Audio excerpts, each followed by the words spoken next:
Now, from CBS 4 News, this is Facing South Florida with Jim DeFede.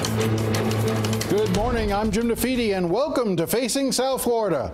There are just 44 days left before the midterm election, and no race is being more closely watched than Florida's race for governor.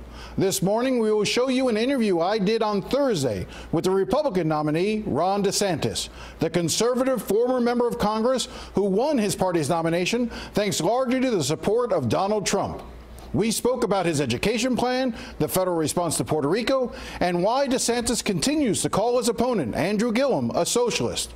But we also discussed the allegations of racism that have dogged his campaign. These are his most extensive comments on the matter. Later in the interview, we are joined by his running mate, Miami State Representative Jeanette Nunez. But here first is my interview with Ron DeSantis. Congressman, thank you for sitting down with us again. Great to be here. And thank you for accepting our debate invitation. I'm ready for it. Let's do it. All right. I hope Andrew Gillum accepts as well. Sure. All right. So I want to get to a number of things. I know you released your education plan this week. I want to talk about that. I want to talk about some of the other issues. But I have to start with something that's in the news. There was a story today. We're taping this on Thursday about one of your donors, Stephen Allenbeck, who posted some vile racist tweets. I guess what I want to get a feel for, you've immediately distanced yourself from him, but what was your reaction to those tweets, and how well do you know Mr. Allenbeck? Well, they were vile tweets. It's unacceptable. I mean, I don't do social media personally because there's so much garbage on it, and I just hate seeing all the vitriol. What he said was unacceptable, and that's just the end of it. But we obviously had no agency in that at all, and it really has nothing to do with me. So let's just focus on the issues. I can't control other people's social media. I'm happy to answer questions about anything we put out or any of my statements or positions. The only other point I'll raise about this is, are you afraid that this is starting to build, that the Democrats can build a narrative against you along this line? A demagogic fake narrative. I mean, give me a break. I mean, I'm somebody that, I have an impeccable record of service to our country in a variety of ways. If you're in a place like Iraq, like I served, you put on the uniform, you're a team. You don't deal with race. You don't deal with creed. You're all in it together, and everybody is equal. And that's the way I was brought up, and that's the way I've conducted my professional life. End of story. I don't want a single voter in Florida to vote against Andrew, or even me for that matter, because of race. Do it based off leadership, do it based off vision, and do it based off who you think could be a good governor. All right. And I know education important, and I promise we'll get to it next, but the other story this week was that there was reporting that President Trump is angry at you for you distancing yourself and your campaign distancing from the Puerto Rico estimate. Your campaign put out a statement essentially saying that you did not believe the 3,000 figure from the GWU study was inflated. There's reporting that the president is angered by that. Have you spoken to the president at all? So look, I have no reason to question these figures. It was a catastrophic storm. It hit a very vulnerable island that had very poor infrastructure. And I worked with Jennifer Gonzalez, the resident commissioner there, and working with the president. The president green-lighted everything that we asked for, but it was a very difficult thing. So I'm not going to sit there and nitpick on who didn't die or that died. I don't think that's the right thing. I think what we need to do is focus on what else do we have to do to get Puerto Rico back. As bad as the storm was, the money that we've dedicated there could potentially build the place to have a better infrastructure, and it could be a springboard for them to get their house in order fiscally and be more prosperous, but we've got to keep our eye on the ball. So let's move forward. I've been a big supporter of the island over my time in Congress, and I just want to keep doing that, but I don't want to quibble and try to downplay the significance of the storm. But the issue as to whether or not the president is angry with you, have you spoken to him? Have you gotten any indication that the president is angered? I don't discuss the conversations that I have with the president publicly. But can you say that you've spoken to him in the last few days? I'm not going to say either way. Okay. Let's talk about your education plan. You came out with an education plan. I think this is one area where it shows pretty stark differences between your approach to education and Andrew Gillum's approach to education. One of the key points of your plan is that you want to, I don't know if it's compel, but essentially provide that 80% of all education dollars will be spent in the classrooms. Talk to me a little bit about that and your broader education vision. Well, I think we have a need to recognize that ultimately what makes education tick are not the bureaucrats, but the teachers and the students, and that's where we want the resources to go. And so my plan is going to be get us to that 80% level. That means we're stretching the dollars we already have more, but then we're also going to be looking to do more bonuses to reward good teachers, to recruit new teachers, because I think that is something that's important. But my plan makes sense sense with how Florida actually funds education. You know, Andrew Gillum's plan, now obviously he wants $1 billion tax increase, which will really hurt our economic momentum and cause all sorts of problems. But the way you don't set teacher salaries from Tallahassee, they're set by the school district. The FEFP, you know, that's Florida's contribution, but to say you're going to have this $50,000 or whatever the floor is going to be, that's not really how it works. And so I think my plan shows that we understand how funding is actually done in Florida. It's workable. His plan is not workable, and I think ultimately it wouldn't be successful. So let's talk a little bit about what you said with regard to Andrew Gillum. He wants to raise the corporate tax rate by about 2 points, and as a result be able to, among other things, raise $1 billion and provide for a minimum teacher salary of $50,000 a year.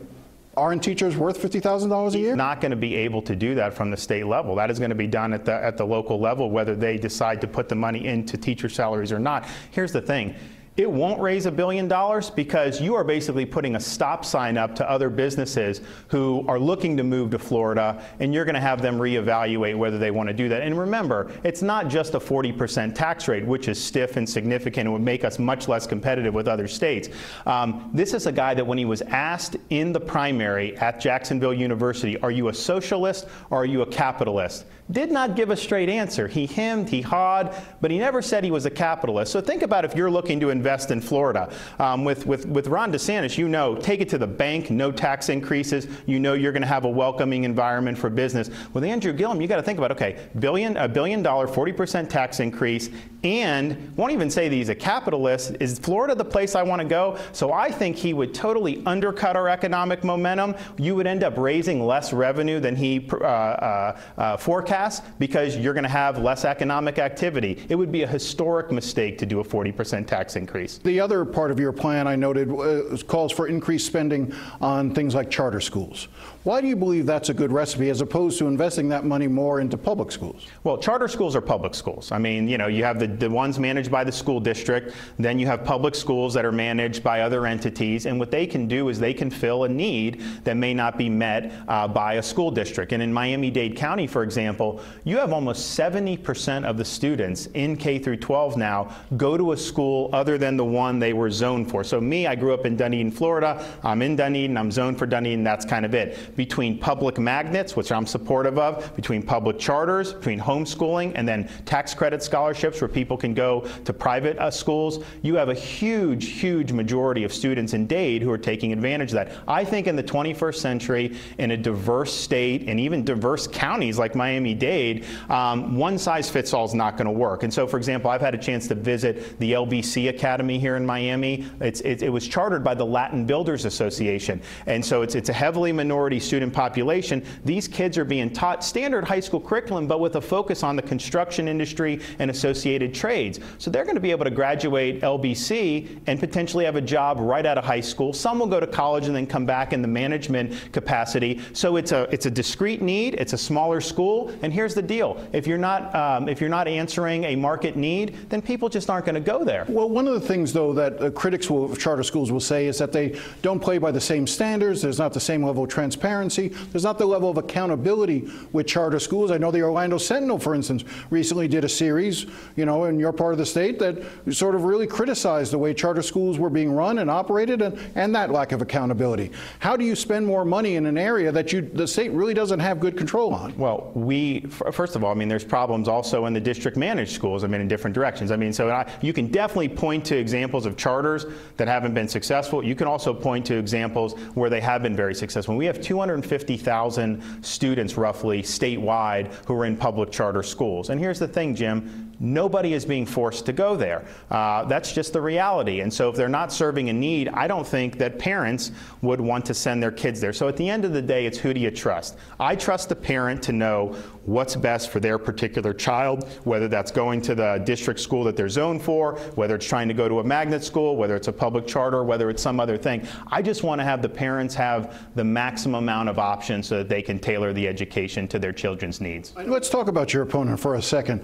He's currently currently, there is currently an FBI investigation in Tallahassee, long-running investigation focusing on the manner of government there. He says that he is not the target of the FBI investigation. Do you accept that he's not the target, and should that even be an issue in this race? So why is he going on these junkets to New York and Costa Rica? You have undercover FBI agents involved. You know, he was asked, can you produce receipts? So he produces a $400 bank statement that he withdrew from the ATM, saying that's what he paid for a luxury Costa Rica villa for 4 nights. Jim, I'm a Hilton Honors member. I can't even get the Hampton Inn for 4 nights for $400. And so that doesn't even pass the laugh test. And then in the document he released, they tried to black it out. There was a $15,000 deposit into this checking account, which he did not disclose on his financial disclosures. And he said it was a transfer from his savings, but we know that's not true because it would have come up different. So where did this money come from? I mean, I've heard of the Immaculate Conception. Is this the divine deposit that just happened to land into his bank account? He's got a lot of explaining to do. But here's the thing.